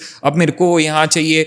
आपका करंट पार्टनर उस चीज में वैसा ना हो, तो मेरे को लगता है इन चीजों की वजह से बहुत ज्यादा फ्रिक्शन बढ़ रहा है कपल्स में. वहीं पे कंपैरिजन स्टार्ट हो जाता है जो तुमने बताया. And this is the worst kind of comparison. Comparison start हो जाता है. वहीं पे आप ये चीज सोचोगे कि यार इससे बेहतर तो वो था, इससे बेहतर तो ये है, या इससे बेहतर मुझे कोई और मिल सकता है, या इससे बेहतर मेरी एक्स थी या एक्स था, उसके साथ I used to have a lot of fun in bed, यहाँ पे I am not getting that. वहां पे लोगों की शादियां और रिश्ते खराब हो रहे हैं. बिल्कुल खराब हो जाता है. वहीं पे बात वही आ गई ना घूम फिर के कि आपको ये चीज पता चल रही है कि यार और ऑप्शंस अवेलेबल हैं या थे, तो इसका मतलब आप फिर इधर उधर मुंह मारोगे. इसका मतलब आप पूरी तरीके से इंडल्ज नहीं हो. देखो नॉर्मल सी चीज़ जो मैंने अपनी लाइफ से एक्सपीरियंस करी वो ये है कि जब आप अपने साथी में एक सबसे अच्छा दोस्त, एक सबसे अच्छा पार्टनर जब आप ढूंढ लेते हो और आप ये चीज़ अपने लाइफ में मान लेते हो कि यार मेरे लिए तो अंत बस यही इंसान है, और आपके दिमाग में दूर दूर तक ये ख्याल नहीं होता कि यार अगर इससे नहीं चली तो मैं तलाक ले लूंगा या ले लूंगी. अगर आपके दिमाग में कि यार यही है और मुझे तो जिंदगी भर इसी के साथ निभानी है, चाहे कैसे भी निभे, तो ऐसे केस के अंदर आप हमेशा डिवोटेड रहते हो, ट्रू रहते हो और लॉयल रहते हो अपने पार्टनर के लिए. वहां पे आपका रिश्ता खराब नहीं होता, एटलीस्ट आपके पॉइंट ऑफ व्यू से. और सेम सोच का देखो, अगर आपका भी पार्टनर हो तो रिलेशन कितना ब्यूटीफुल हो जाएगा. वही जेनेली और रितेश वाली बात, डिवोटेड हो, लॉयल हो, और आपको पता है कि इसके आगे दुनिया खत्म है, तो आप हमेशा अपने रिश्ते को चलाओगे, निभाओगे. Very true. क्योंकि ना जहाँ रिश्ते में, एक शादी में या रिलेशनशिप में कंपैरिजन आना स्टार्ट हो जाना है, I guess comparison is the worst thing you should do in a relationship. कि आप अपने करंट पार्टनर को अपने एक्सेस से लोग कंपेयर करने लग जाते हैं. दैट इज सो अनहेल्दी जब लोग ये करते हैं कि अपने पार्टनर से ये कहें कि यू नो व्हाट, मेरा एक्स ये किया करता था. लोगों में हैबिट होती है, बहुत लोगों में हैबिट होती है, वो ये कहते हैं बार बार अपने पार्टनर को ये रियलाइज कराते हैं, पता है मेरी एक्स ने ऐसे करती थी, तुम ऐसे करती हो. या लड़कियां बोलती हैं अक्सर कि यू नो मेरा एक्स ऐसा था यार, एटलीस्ट वो ये करता था, वो करता, तो तुम ये बिल्कुल नहीं करते. आप सोच भी नहीं सकते आप अपने पार्टनर को कितना बुरा फील करा रहे हो. ये सब नमित नॉर्मल सी चीज़ है. अगर मेरा पार्टनर मुझे ये चीज़ बोले कि यार साक्षी तुम तो ये काम करती हो, मुझे तो ये अच्छी नहीं लगती, मेरी एक्स इससे ये काम उस तुमसे बेटर करती थी, मुझे तो बहुत ज़्यादा बुरी लगेगी ये चीज़. क्या इसने ऐसे कैसे बोल दिया यार, और मेरे सामने बार बार अपनी एक्स की बात क्यों कर रहा है. इसका मतलब अभी भी इसके दिमाग में एक्स है, इसका मतलब मेरे तो सारे एफर्ट्स बेकार हैं, मेरे तो इसका मतलब रिलेशनशिप में रहना ही बेकार है. ये बार बार कंपेयर क्यों कर रहा है, ये बार बार उसको क्यों याद कर रहा है. इसका मतलब जिस पल वो लड़की वापस आएगी ये तो निकल जाएगा यहाँ से, ये तो छोड़ देगा मुझे. तो मेरे अंदर मन में तो डर आ गया ना इस चीज़ को लेके. इसका मतलब मुझे ये चीज़ पता लग गई कि यार ये तो कभी भी मेरा है ही नहीं, ये तो मेरा सगा कभी होगा ही नहीं, ये तो है ही नहीं लॉयल्टी के लायक, ये तो मुझे छोड़ ही देगा. तो ऐसे केस में फिर मैं अपने आगे की प्लानिंग करने लग जाऊंगी. यार आगे मुझे इसके साथ रिश्ता चलाना है या नहीं चलाना है, या मैं भी इससे बेटर ढूंढूं, या मैं भी अपने लिए एक ऑप्शन ढूंढूं. और ये सब ना भी हो, मतलब the other person feels so shattered, and shattered भी छोड़ो, सो डिसहार्टेंड कि यार ये इंसान सच में, मेरे को लग रहा है अभी अपने एक्स में ही फंसा हुआ है, अपने पास्ट में ही है, तभी बार बार you bring up your ex and compare your current person with your ex. That makes the other person feel so bad. आप ये सोचो ना, वो सामने वाला भी आपके साथ अगर एक बार भी ऐसे कर देगा ना, आपके तन बदन में आग लग जाएगी. तुमने अपने एक्स के साथ मेरे को कैसे कंपेयर कर लिया. यही आपकी पार्टनर आपको बोल दे ना, तुम्हें पता है मेरा एक्स ऐसा था, तुम तो ऐसे हो, तुम्हारे को आग लग जाएगी अंदर से कि यार इसने ये बात बोली कैसे. पर आप जब तक ये कर रहे हो ना, तब तक इट्स फाइन. नमित, एक चीज बताऊं आपको कि अगर बीइंग अ फीमेल, अगर आप कोई लड़का है आपकी लाइफ में, है ना, और वो आपसे बहुत प्यार करता है, अगर आपने उसको ये चीज़ बोल दी कि यार तुमसे पहले तो मेरा दूसरे लड़के के साथ एक रिलेशनशिप था, या तुमसे पहले तो मैंने इतने इतने लड़कों के साथ फिजिकल बॉन्ड बनाया है, वो मेरा पार्टनर अगर मुझसे सच में प्यार करता होगा ना, वो आदमी बर्दाश्त ही नहीं कर सकता ये चीज़. उसके बार बार दिमाग में वो चीज़ हॉन्ट करेगी. आदमियों की सबसे बड़ी दिक्कत ये है कि आदमी जिस औरत से प्यार करते हैं, वो उस औरत का अजीब सा पास्ट एक्सेप्ट नहीं कर पाते. वो उस औरत को शेयर नहीं कर सकते, ना करंटली, ना पास्ट में, और फ्यूचर की तो आप बात ही छोड़ दो. देखो, करंट की भी बात छोड़ दो, फ्यूचर की भी छोड़ दो. हाँ, एक इंसान जब किसी से पूरे दिल से प्यार कर लेगा ना, तो फिर तो भूल ही जाओ शेयर की. मैं इतना सा भी 0.0001% भी अपने पार्टनर को किसी से भी शेयर कर सकता हूँ. औरत फिर भी बर्दाश्त कर लेगी, औरत अपने पार्टनर का पास्ट बर्दाश्त कर लेगी, लेकिन आदमी अपनी पार्टनर का पास्ट नहीं बर्दाश्त कर सकता. उसके रह के दिमाग में आएगी. ये कहने की बात होती है कि नहीं मैं बहुत ब्रॉड माइंडेड हूँ, मेरे दिमाग में सब चीज़ें नहीं आती हैं, मुझे फ़र्क नहीं पड़ता. अरे भाई, मतलब सीना छलनी हो जाता है यार. तू मेरे साथ ऐसे बिता रही है, अच्छा तूने उसके साथ भी ऐसे करा होगा, तूने उसके साथ भी ऐसे रही होगी. कोई आदमी नहीं बर्दाश्त कर सकता भाई. आदमी चाहे कितना ही एडवांस हो जाए, लेकिन कुछ ऐसे जीन्स होते हैं एक आदमी के नेचर बिहेवियर में जो कभी नहीं बदल सकते. उसमें से ये एक जी. बट आई गेस फिर ऐसी सिचुएशंस में ना चीज़ों को पहले ही अच्छे से क्लियर कर देना चाहिए. लड़की को ऑनेस्टली बता देना चाहिए कि यार मेरा ये पास्ट है, ये रहा है, if you want to go ahead with me तो चलते हैं, अगर नहीं तुम्हें एक्सेप्टेबल ना तो शायद आगे जाना ही नहीं चाहिए. मैं यहाँ पे थोड़ा सा एग्री नहीं करती हूँ आपकी बात से नमित. मुझे ऐसा लगता है कि हमारा जो पास्ट था, है ना, हमने उसके अंदर हम डिवोटेड रहे, चीज़ें वर्कआउट नहीं हो पाई, खराब रहा, वो चीज़ ख़त्म हो गई है. मेरे करंट रिलेशनशिप के अंदर अगर मेरे पास्ट के इतने से भी छींटे नहीं हैं, है ना, और मैं सामने वाले को ये चीज़ जानती हूँ कि ये इंसान मुझसे बेहद प्यार करता है और ये इंसान मुझे बांट ही नहीं सकता है, और मैं इसके लिए बहुत ज़्यादा डिवोटेड हूँ, मैं इससे बहुत ज़्यादा प्यार करती हूँ, तो बेहतर है कि आप अपना ना मुंह थोड़ा सा बंद ही रखो. मत बताओ इतना सब कुछ, इतना कुरेद के उसकी डिटेलिंग्स मत दो सामने वाले को. ठीक है, एक हिंट दे दो कि हाँ यार मेरी ज़िंदगी में कुछ लोग आए थे, नहीं उनसे चीज़ें ठीक हो पाई, और अब उन चीज़ों का मेरी करंट लाइफ पे कोई लेना देना नहीं है. लेकिन उन चीज़ों को एकदम ढिंडोरा पीट के, एकदम मिर्च मसाला लगा के सामने वाले को आप बताओगे, सामने वाले के दिल पे सोचो कितना बुरा लगेगा, कितना उसको हर्ट होगा. आप क्यों सामने वाले, वो तो बेचारा एक इनोसेंट इंसान है, आप क्यों उसके जज्बात के साथ खेल रहे हो. Well, here, okay, maybe we'll be having different opinions, but हाँ, यहाँ पे मेरे को ऐसा लगता है ठीक है, डेफिनेटली वो इंसान है, जैसा भी उसकी फीलिंग्स है सब ठीक है, बट आप ना एक बार अपनी तरफ से ना सब सच स्टार्टिंग में बता दो कि मेरा इतने लोगों के साथ पास्ट रहा है, ये चीज़ें रही हैं, आपको सब पता है. इसके बाद अगर आप आगे जाना चाहते हो तो चलते हैं, नहीं जाना चाहते हो तो यहीं रुक जाते हैं, ताकि ना आगे ज़िंदगी में कभी भी ये ना हो कि उसको कहीं से कोई चीज़ पता चले एंड वो फिर इंसान आपसे कहे कि यार ये भी था, ऐसा भी हुआ था, तुमने तो मेरे से कभी नहीं कहा. और फिर उस वक्त पे ना एक इतनी बुरी सिचुएशन क्रिएट हो जाएगी कि आप भी कुछ नहीं कर पाओगे. मतलब यस, आपकी गलती है कि आपने नहीं बताया उन्हें, और वो भी बहुत हेल्पलेस फील करेंगे. उससे बेहतर है, मेरे को लगता है बता दो यार, ये है. नमित, एक चीज़ देखो, ये ना डिपेंड करता है. जैसे सपोज कि आप डाइवोर्स्ड हो, आप किसी इंसान से मिल रहे हो, आप उसके साथ रिलेशनशिप में डल जो रहे हो, वो आपसे बहुत प्यार करता है, सारी चीज़ें, एटलीस्ट ये चीज़ तो उसको बताओगे ना. हाँ, नॉर्मल सी बात है, ये तो आप बताओगे ना कि यू आर डिवोर्सी. एग्जैक्टली. लेकिन वहीं पे सपोज कि आपका एक नॉर्मल सा एक रिलेशनशिप था पास्ट में, है ना, ठीक है, आपसे गलती हो गई. देखो नॉर्मल सी चीज़ है नमित, आज की डेट के अंदर ना, चलो हम ये अपने पॉइंट ऑफ व्यू से बात करें, एक ना इस बात का ना दूसरा पहलू भी है. दूसरा पहलू ये है कि आप भी तो अपना दिमाग खोल के रखो ना. आप ये चीज़ समझो कि आज की डेट में आपको कोई भी इंसान सिंगल तो मिलने से रहा, आपको कोई भी इंसान ऐसा तो मिलेगा नहीं कि जिसका कोई पास्ट ना हो.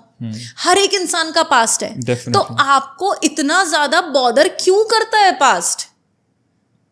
आपको भी तो ये चीज समझनी चाहिए ना। डेफिनेटली। आप क्यों बार बार कुरेद के पूछ रहे हो कि भाई क्या हुआ था, कैसे हुआ था, किधर हुआ था?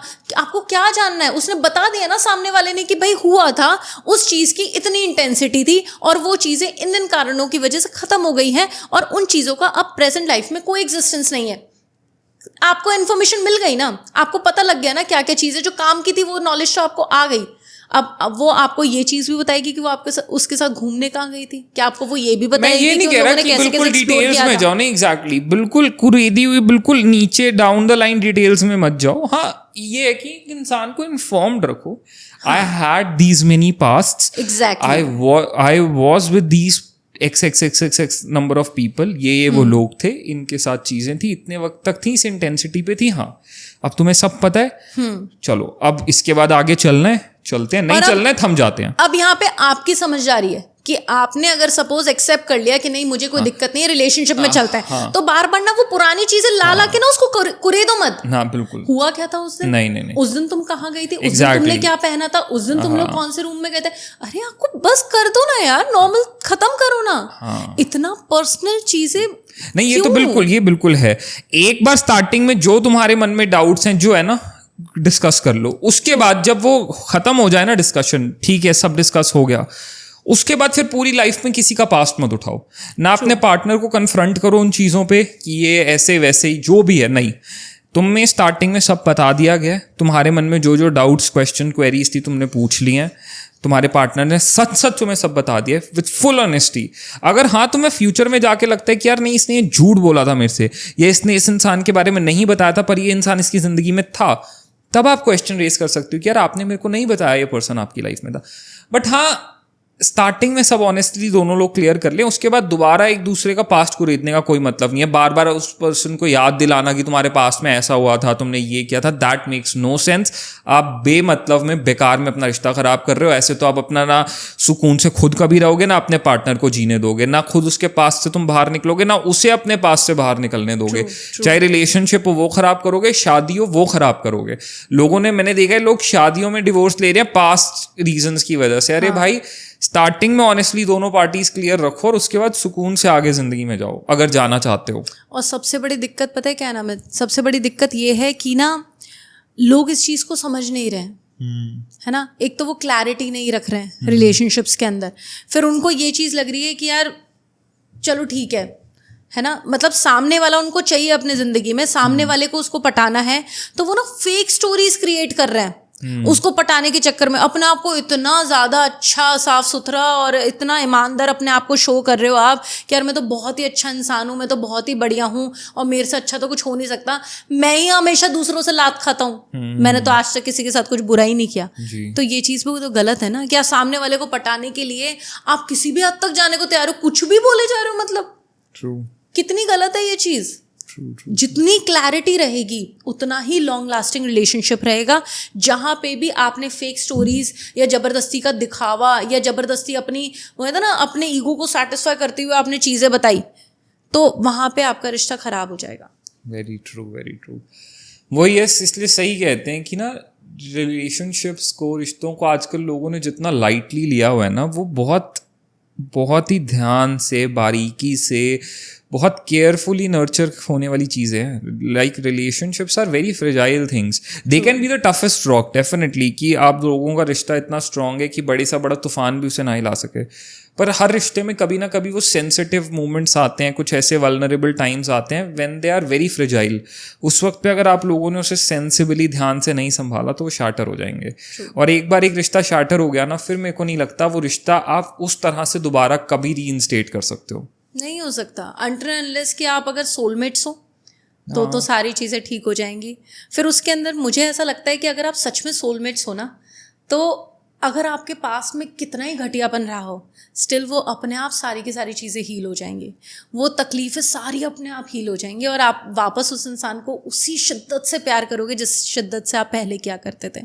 और ये बहुत ही, मतलब करोड़ों में शायद 2 या 3 लोग होते होंगे जिनके साथ ऐसा होता है। वो सोलमेट्स वाली बात होती है, जिनको ईश्वर ने पहले ही मिला रखा है तो वो मिलके ही रहते हैं, वो फिर दूर नहीं होते कभी भी। वो सोलमेट मिलते ही नहीं है ना इजीली। बात यही तो है, हमारी जिंदगी निकल जाती है उसे एक सोलमेट को ढूंढते कुछ लकी लोगों के साथ ऐसा होता है, मिल जाते हैं उन्हें। कुछ लकी लोग होते हैं जिनको उनका सोलमेट टकर जाता है, पर उसमें फिर कुछ इतने स्टूपिड लोग भी होते हैं कि उनका सोलमेट उनके सामने आया हुआ होता है, वो फिर भी उसकी वैल्यू नहीं कर पाते। मतलब भगवान ने तुम्हें साक्षात तुम्हारे सामने तुम्हारी कोई इतनी बड़ी ब्लेसिंग दे दी, एक ऐसा इंसान दे दिया जो इस बेदर्द दुनिया के अंदर तुम्हारा ध्यान रख रहा है, तुम्हारे साथ रह रहा है, हर अप एंड डाउन में तुम्हारे साथ खड़ा हो रहा है, तुम्हारे साथ ऑनेस्ट है, लॉयल है, केयरिंग है, तुम्हारी रिस्पेक्ट कर रहा है, सिर्फ तुम्हारे लिए डेडिकेटेड है। उस इंसान को, ऐसे इंसान को तुम अगर लाइटली ले रहे हो या ऐसे इंसान की कदर नहीं कर रहे हो, उसकी वैल्यू नहीं कर रहे ना, तो मुझे को लगता है तुम इस दुनिया की सबसे बड़ी गलती कर रहे हो। ट्रू। इसलिए मैं सबको बार बार कहती हूँ कि आप जिस भी इंसान के साथ हो, और अगर आपको पता है कि सामने वाला अच्छा इंसान है, तो प्लीज़ आप भी अच्छे बन के रहो, आप भी डिवोटेड और डेडिकेटेड होके रहो। बेवकूफियां मत करो। बेवकूफियां मत करो। उसको खोना मतलब आपको अंदाजा भी नहीं कि अगर वो इंसान चला गया ना तो आपको दूसरा नहीं मिलने वाला। ये आप धरती पे आ जाओ, जो आप हवा में उड़ रहे हो कि दूसरा मिल जाएगा, कुछ नहीं मिलने वाला, दूसरा कभी नहीं आएगा। So true. लोग अपनी जिंदगी के 10-10 साल गुजार देते हैं, पता है, उसके जैसा एक कोई ढूंढने में, लेकिन उनको कभी नहीं मिलता। और वो करोड़ों में कोई एक ही होता है जिसकी जिंदगी में वो ही इंसान लौट के आ जाता है। That is so true. वो सोलमेट्स वाली बात है। सेम वही बात है यार कि बार बार नहीं मिलेगा। लोग इस धोखे में रह जाते हैं, कोई नहीं यार ये नहीं तो कोई और सही, ऐसी और 10 मिल जाएंगे, लोग तो बहुत है, लड़के तो बहुत है, लड़कियां तो बहुत हैं, भाई ये नहीं तो कोई और मिल जाएगी। नहीं मिलते यार वो इंसान जो अच्छा इंसान तुम्हें, अच्छे लोग नहीं मिलते। मेरे को ऐसा लगता है दुनिया में लोग तुम्हें बहुत मिल जाएंगे, पर आज के वक्त में एक अच्छा इंसान मिलना ना भाई बहुत मुश्किल है। बहुत मुश्किल है, बहुत भाई नहीं है लोगों के लिए ना आज के वक्त में एक अच्छा इंसान मिलना बहुत मुश्किल है। आधी दुनिया सिंगल बैठी है इस डर में कि वो एक गलत इंसान के साथ ना चले जाएं। अरे मैं अपने भाई के लिए लड़की देख रही हूँ और मुझे इतनी प्रॉब्लम हो रही है देखने में, सोचो।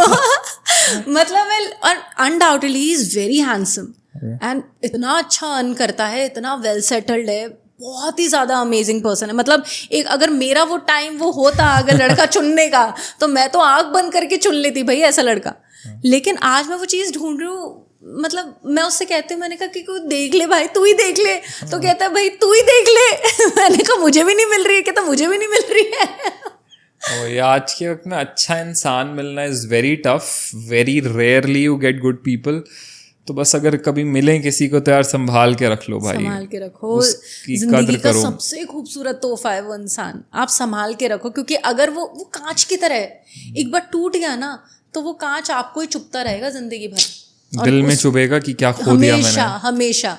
और वो इंसान अच्छा था ना, उसके साथ आगे जो कोई और आएगा ना वो बहुत खूबसूरत इंसान होगा। वो तो उसका भाग्य है, देखो वो उसका भाग्य है, वो अच्छा है ना। आपने वही कर्मा वाली बात है। हाँ। आप अच्छा करोगे तो आप अच्छा पाओगे। हाँ, उसने हमेशा सब अच्छा किया, भगवान उसके साथ अच्छा ही करेंगे। हाँ। वो भाग्य की बात है। बल्कि मैं तो ये चीज कहती हूँ कि बहुत अच्छा हुआ खत्म हो गया, इसलिए खत्म हो गया क्योंकि आप उसको डिजर्व नहीं करते थे।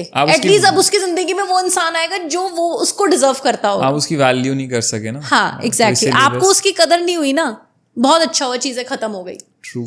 ब्रेकअप को भी ना पता है पॉजिटिव लेना चाहिए। हाँ। अगर आपने कोई गलती नहीं करी है तो एग्जैक्ट, अगर आपकी कभी कोई गलती नहीं रही ना, आपने हमेशा अपना बेस्ट दिया एक रिश्ते में और फिर भी सामने वाले को उसकी कदर नहीं हुई या वो रिश्ता ना चला, कभी मत रो। मैं नहीं कहता कभी रो, बिल्कुल नहीं रोना चाहिए। आप ये समझो कि ठीक है यार, शायद मेरी जिंदगी में इससे कुछ बहुत बेहतर है, और सच में बेहतर आता है। और एक वक्त के बाद रियलाइज होता है यार कितना अच्छा होगा उसको। अरे जब वो दूसरा इंसान आएगा ना, आपको, आप सच में भगवान को लिटरली थैंक्स बोले, यार थैंक यू सो मच कि आपने अच्छा हुआ उसको पनौती को निकाला मेरी जिंदगी से। आप यही चीज बोलोगे कि मतलब बहुत ही ज्यादा अच्छा हुआ कि कोई और इंसान आए। एटलीस्ट जो दूसरा इंसान आएगा ना उसको आपकी कदर होगी। Very true. ऐसे पलकों पे बिठा के रखता है वो आपको। प्यार इतना खूबसूरत है ना मैं, कि अगर सच में आपका पार्टनर आपसे प्यार करता है ना, वो आपको सर माथे पे बिठा के रखता है। पीछे पीछे घूमता रहेगा वो आपके, कहाँ जा रही है, किधर जा रही है, पीछे पीछे पीछे पीछे चलता रहेगा, जैसे वो पूंछ घूमती है ना, बिल्कुल वैसे। इतना क्यूटली आपका ध्यान रखेगा ना, वो सब कुछ करेगा। वो आपके पैर दबाएगा, आपके बाल बनाएगा, आपकी केयर करेगा, आपको अपने हाथ से खाना खिलाएगा, आपके सिर्फ इतना सा बोलने की देर है, यार मैं सोच रही हूँ ऐसा मुझे ये ना अच्छा सा लग रहा है, सिर्फ आपका इतना बोलना ना कि मुझे अच्छा सा लग रहा है, वो चीज़ आपके हाथ में आ जाएगी थोड़ी देर में। ये होता है प्यार। और ये बहुत नसीब से और बहुत किस्मत से मिलता है, तो जिसको मिला है भाई प्लीज़ संभाल के रखो, और जिसको नहीं मिला है कोई बात नहीं, उम्मीद मत हारो, एक ना एक दिन तुम्हें भी मिलेगा। बिल्कुल। एंड बस यही है, प्यार के बारे में बातें करने बैठेंगे तो शायद शाम तक बातें करते ही रहेंगे, और ये पॉडकास्ट 5 घंटे का हो जाएगा, जो कि लोगों के लिए बहुत बड़ा हो जाएगा। बट सच में Sakshi, even today's conversation very heart touching. Best part every time I sit with you and talk about love, life, relationships, that वो एक इतनी नेचुरल और कैंडिड कॉन्वर्सेशन होती है ना, जो मतलब आई गेस इसीलिए लोग इससे रिलेट भी इतना कर पाते हैं, because this is something coming directly from our heart. बिल्कुल सच बात है, इसमें कोई फिल्टर्स नहीं है, एंड सेम फिर लोग भी फील कर पाते हैं। मुझे सबको ना सिर्फ एक ये मैसेज देना है कि सबसे पहले ना आप अगर रिश्ते में हो तो ना पहले अपनी लाइफ में एक क्लैरिटी लेके आओ कि आपको चाहिए क्या, तभी आप एक रिश्ते में जाओ। जब रिश्ते में जाओ तो डिवोटेड रहो, लॉयल रहो, और सामने वाले इंसान को प्यार करो। फिर चाहे सामने वाला आपको धोखा दे दे, कोई दिक्कत नहीं है, आपने तो अपना 100% दिया ना, आप तो हमेशा अच्छे रहे और सच्चे रहे। फिर अगर सामने वाला आपको छोड़ के जा रहा है ना, उस चीज़ का मलाल मत करो, क्योंकि इस चीज़ पे आप 100% भरोसा करो कि उसके जाने के बाद जो दूसरा आएगा वो उस पहले इंसान से करोड़ गुना बेहतर होगा। फिर वो आपको वैसे ही रखेगा जैसे आप पहले वाले को रखते थे, वो बिल्कुल आपको वैसे ही रखेगा, एकदम पलकों पे बिठा के रानी बना के रखेगा वो आपको। क्या बात है। एंड बस ऐसी ही है ज़िंदगी।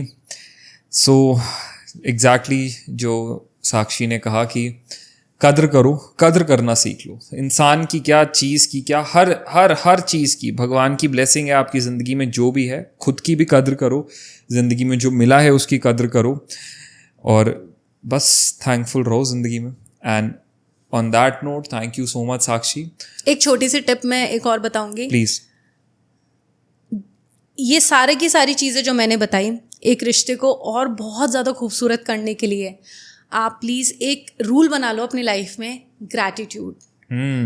सामने वाले को ना हमेशा उसको गले लगा के उसको सिर्फ इतना बोलो, यार थैंक यू कि तू मेरी ज़िंदगी में है, थैंक यू तूने मेरी लाइफ की तकलीफ़ों को दूर कर दिया, थैंक यू तू मुझसे बहुत ज़्यादा प्यार करता है। जब आप उस इंसान को ये चीज़ें बोलोगे ना, अगर उस सामने वाले में इंसानियत है और अगर उसका दिमाग इधर उधर भी भटक रहा है, वो बिल्कुल ट्रैक पे आ जाएगा। So true. तो वो सामने वाला आपको उसी तरीके से अपनाना चालू कर देगा, क्योंकि उसको लगेगा यार ये मेरे से कितना प्यार करती है, यार ये मेरे पे कितना भरोसा करती है। और अगर आप एक अच्छे इंसान हो तो आप ऐसे इंसान का भरोसा नहीं तोड़ोगे। Very true. So a very, very useful and meaningful tip, and which is why we say that Sakshi is so wise when it comes to love, relationships and life. Thank you. So thank you for coming to the show, Sakshi, and it was so great talking to you. Hopefully लोगों को भी उतना ही अच्छा लगेगा। Guys, comments में please ज़रूर बताना आप लोगों को कैसा लगा, क्योंकि हम लोग comments हम दोनों आपके सारे comments पढ़ते हैं। एंड आपके को अगर और एक एपिसोड चाहिए हो साक्षी के साथ, तो ऑलरेडी 4 हो चुके हैं, अगर चाहिए हो तो प्लीज़ कमेंट्स में लिख देना, ज़रूर आगे किसी ना किसी और टॉपिक के साथ कुछ और बहुत एक मीनिंगफुल कॉन्वर्सेशन के साथ आएंगे। बाकी कैसा लगा आपको आज का पॉडकास्ट नीचे कमेंट्स में ज़रूर लिखना। Thank you so much Sakshi for giving your time, thank you for such an amazing conversation, and hope to meet soon again and have one another amazing conversation with you. Thank you so much for today. Thank you नामित।